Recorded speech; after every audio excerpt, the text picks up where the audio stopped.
What's up, YouTube? It's your girl Sonya Lauren, and I am back with another video. And in this video, I'm gonna be taking my hair down, but I'm also gonna be telling you guys 10 things that I wish I knew in my early 20s about life.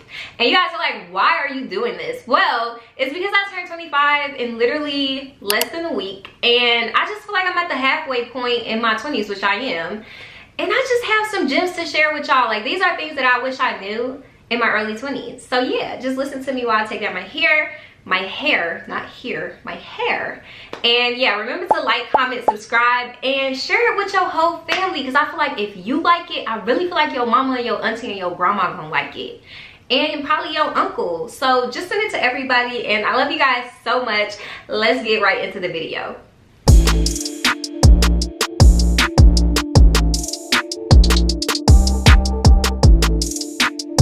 Okay, so I have a little list on my phone, and let's see where I want to start. Now, these things are in no particular order. It's literally just what I came up with on my mind. The first thing that I really wish I could have told myself in my early 20s is to not overthink everything. Now, I'm quite naturally an overthinker. Like, I just overthink literally everything, and I feel like through the years I've definitely gotten better, but honestly, y'all, it's still something that I struggle with. And I just feel like for me, it comes and it goes. Like, sometimes I overthink less in my life, and then sometimes I overthink more, and it can really cause me to just like not be in the moment for real. I'm trying to find my triggers, because I feel like that's important, right? Like, finding your triggers on what really causes you to overthink. And honestly, I'm gonna be so real with y'all, so transparent. You can't tell a person that overthink a lot not to overthink. Like, that's like telling somebody don't breathe. It's like, no, if it were that easy, I definitely would have just stopped. But it's not. It's me realizing that there's no way y'all are gonna see me take down my whole hair, but that's okay, because I'm gonna keep it moving and then I'll come back at the end. But anyway, my next point: don't sweat the small things. Don't sweat the small things. And what I mean by that is, life is only going to get harder. If you can't handle the issues and the problems you think you got now, baby, I am a firm believer that new levels, new devils, right? And so if you feel like where you are right now is the worst thing, y'all, you gotta understand, like, my mindset with life right now, anything that the enemy throws my way, I'm going to overcome. I don't care what it is, anything. And you have to have that mindset. Why am I going to overcome? How do I know I'm going to overcome? Because my God, Jesus is powerful. There is power when we say his name, okay? And so there's nothing that the enemy can throw at my way in this world that I'm not going to overcome. And I have pride in my God, and that's just what that is. And so I'm learning to not sweat the small things. And another thing that I'm learning is to be content in every season. The Bible literally tells us to be content in every season. And I think God tells us that because God knows that there's gonna be some things that come our way that, baby, you just have to be content. Like, you just have to understand that, you know, God got you. It's kind of like, I gave y'all 2 for 1 in that point, but literally learn how to be content in every season and don't sweat the small things. This one y'all always hear, and it's not, I don't feel like it's cliche, but here it is: do not settle. Do not settle. Do not, just don't settle. And I'm talking about friendships, I'm talking about relationships, I'm talking about career-wise, I'm talking about everything. Do not settle. And I know it's a funny point to go into, especially after talking about be content in every season, but there's a difference between being content and settling. okay? Pray on it if you don't believe me. But do not settle.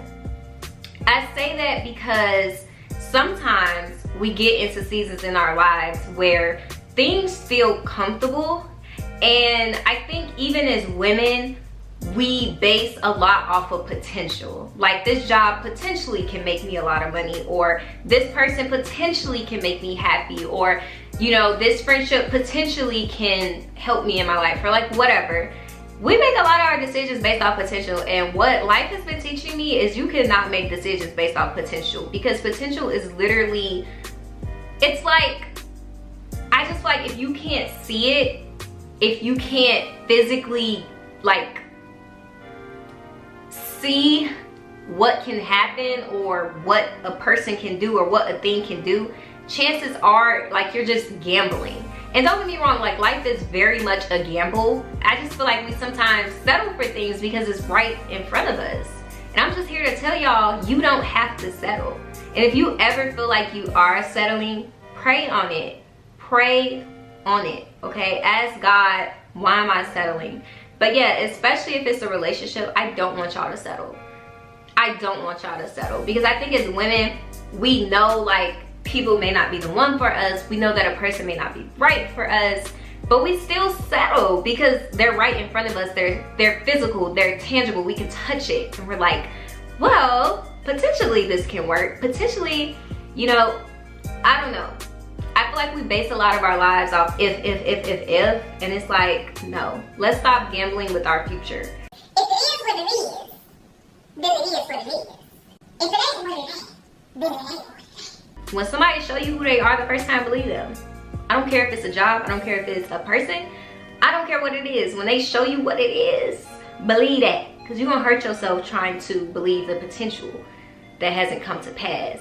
Because the thing about potential, I'm not saying it can't come to pass, and kudos for you for having imagination, but I'm saying you don't ever know if it'll come to pass. So if you dating somebody based off potential, or if you know, just in a situation in your life based off potential, you will never know if that thing will be what you want it to be. Love yourself first. The first part is really important. And I feel like as you move into different seasons of your life, and you know, you go to different levels and God is taking you places, this is something that you have to remember in the back of your mind. It kind of goes back to the whole don't settle thing, but definitely love yourself first. First is important. Well, first, love God. Let's start there. But when I say first, I mean outside of God, okay? But definitely love yourself first, because what I'm realizing is I feel like it's something that you have to constantly remind yourself of every day. And the reason why I say that is, say you love yourself, right? And this big opportunity come your way, but that opportunity goes against your morals. It goes against a lot of the things that you believe in and stand on, but you go for it anyway because you like, man, I don't know if this opportunity gonna come again, like, you know, whatever, which you don't get the same opportunity twice, we know. But again, this is something that can possibly go against your morals, go against who you are, etc. If you love yourself first, you will turn that opportunity down. Why? Because you know that it will cause you to act outside of who you are, and because you love yourself first, you know, turn it down. Or it could even be used in dating, right? Because I love myself first, I know that there's certain things that I'm not going for, there's certain things that I won't put up with, etc. So that's pretty much the best advice like I feel like I can give you guys is love yourself first and remind yourself of that every single day. There will be different challenges and things that come your way that will literally cause you to not put yourself first and not love yourself first. And if you love yourself first, you'll put yourself first, okay? My next point is, do not ever think that you know better than God. And I say this because a lot of people, I feel like, think that they know better than God. And God will humble you every single time. How can we know that we think we know better than God?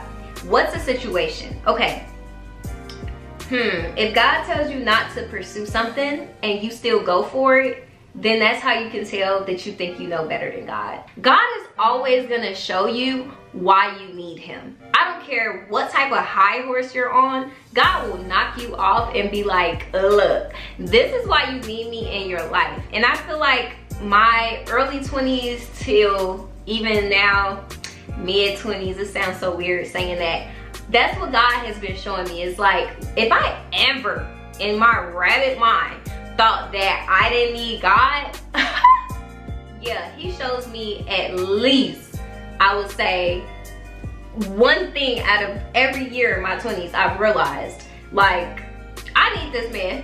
When I thought I didn't need the man, I needed the man. And so that's the advice I can give to young people. Do not ever feel like you don't need God. My next point is learn when it's time to let someone or something go. And I bring this up because I feel like as humans, again, we feel like we know better than God. We feel like we just know it all. And oftentimes, if you hold on to something longer than you're supposed to, you're only hurting yourself. You think that you're actually helping yourself? No, you're actually hurting yourself. And not only are you hurting your present self, you are hurting your future self. Like, we have to learn when it's time to let people go, when it's time to let things go, when it's time to let habits go. There's certain habits that me and you still need to let go, and we don't want to let go of it. But because we're holding on to it, we're also affecting our destiny. So I want you guys to know that get to a point where you know when to let things go. One thing I learned about in life is if you're ever unsure if it's time to let something or someone go, think about the fact that you're thinking about that question. That should pretty much answer your question, because I don't think God is ever going to give you that thought or desire if he didn't want it to come to pass. Like, when is God ever going to give you something and like want to take it away and it's not for your good? You know what I mean? It just doesn't make sense. And I honestly feel like, I would say just in general, if I knew when to let people and things go, the trajectory of my 20s would have been a lot different. Like, a lot different, okay? And I feel like the longer you hold on to something or someone that's not for you, you only hurting you, baby girl. Like, do not do that. Just learn when to let things go. And I would say also, if you're unsure, just let it go. Now, I'm not big on if you let something go and it come back to you, it's the one. That's BS. Like, I'm gonna just say it for the people in the back. That's BS. I am a believer though that things may come back but for a different reason. And you have to have discernment to know that, okay, this is from God or this is not from God. And that's simple as it is. But especially when it comes to like people, I don't care who it is. If somebody want to walk out your life, let them. I keep going into like different points. Like, these are like sub points. But no, if somebody want to walk out your life, be like, okay, bye. It was nice, you know, knowing you. And I feel like once you get to that point where when people want to walk out your life, friends, whatever the case, okay, cool. Because I'm telling you, God would never put somebody in your life that's meant to be in your life and they will want to leave your life. Like, if that was really the thing, or, you know, for you, they wouldn't want to leave. And they wouldn't just be okay with leaving. So it's a reason why. Sometimes God is pushing people out and you just gotta know when to let go. Next is, a lot of these go hand in hand, but understand that your life is like a train and people will come, go. People will hop on, they'll hop off at their stops. But I think it's important to understand life is like a train. People gonna hop on and off every day, every moment, every season. And you can't be fearful of that you have to kind of like understand that. And even if you're not okay with it, you have to know how to move forward. And that's something that God has really shown me. I don't care who's in your life right now and you feel like, man, if I lose this person or thing, all you really need is God. Like, it all goes back to, that's the only person that you need. Once you realize that, you get to a point where it doesn't matter who hop on or hop off. And when I say train, I'm obviously speaking metaphorically, but it doesn't matter who hop on, who hop off, you know I'm gonna be good. Because God is here and God got me. And that's all I need. And let me tell you something about God, baby. He never hopping off your train, okay? He on there to the end. Ooh, try new things. Try everything. Try new foods. Try new restaurants. Try new activities. Try new hobbies. Just try it all. Your 20s is really the time to try things. Because if you fail, for the most part, a lot of us still don't have kids. For the most part. And so now is the time to really just try stuff. Like, just try it because you want to try it. Because one thing, you don't want to get older and be like, dang, I should have tried this. Or you don't want to start having kids and then now you can't try certain things because, you know, which I'm not saying once you have kids you can't try anything, so please don't comment that. But I'm just saying, now it's easier. It's a lot easier because you really don't have to think about nobody but yourself. So try new things, girl. Or boys are watching this. Y'all, I had to order some food because I thought I was going to cook something. It's literally 4:35 and I'm like, I gotta take this hair down because I have an 8 a.m. appointment. When did I think I was gonna find the time to cook? And I've been home all day. And I just feel like today went by so fast because I really didn't even do that much. And why didn't I take my hair down earlier? I don't know. But anyway, the next point is give yourself grace. Know the difference between giving yourself grace and just making excuses for yourself. I think that's important, but above all, give yourself grace. You're still young. You still, you know, are just figuring this life thing out. So give yourself grace. Be nice to yourself. Be kind. The world is already wicked and cruel. You don't need to be wicked and cruel to yourself. You should be the nicest person to yourself because it kind of go back to love. Like, if you don't love yourself, who gonna love you, and how you gonna know how to love other people? And then also, if you're not kind to yourself, you're not gonna know how to be kind to other people, and people may not be kind to you. So you don't need, you know, yourself against yourself, if that makes sense, when the world is already against you. And then last but not least, you're only in your 20s. Like, you don't need to have it all figured out right now. And I continue to tell myself that because I think with social media, we kind of look at it as like, you know, we compare ourselves to people a lot. And it's okay. You don't have to have $1 million right now. You don't have to have what someone else has at your age. If you don't have it, then it just means that God isn't ready to bless you with it yet, but it doesn't mean that you'll never have it. So I guess like my advice with that is just to understand that you don't have to have everything figured out. You don't have to have everything that you desire and dream of. It's okay. You still have so much more life to live, which means you will be able to get what you want in due time because God has already given you the desire and God don't lie. Okay. What's up? Again, I'm back and it is probably about 4 hours later. If y'all hear tussling and rumbling, it's my dog. Scooby, where you trying to go? Yeah. Anyway, it's now 8:20, so whatever time I told y'all it was earlier, this is when I am done. But anyway, thank you guys so much for tuning into this video. I hope that, you know, you got something from it. And yeah, I love you guys so much and I really appreciate all the love and everything. So yeah, Like, comment, subscribe, and be sure to tune into my next video. Okay, you don't want to miss it. Bye.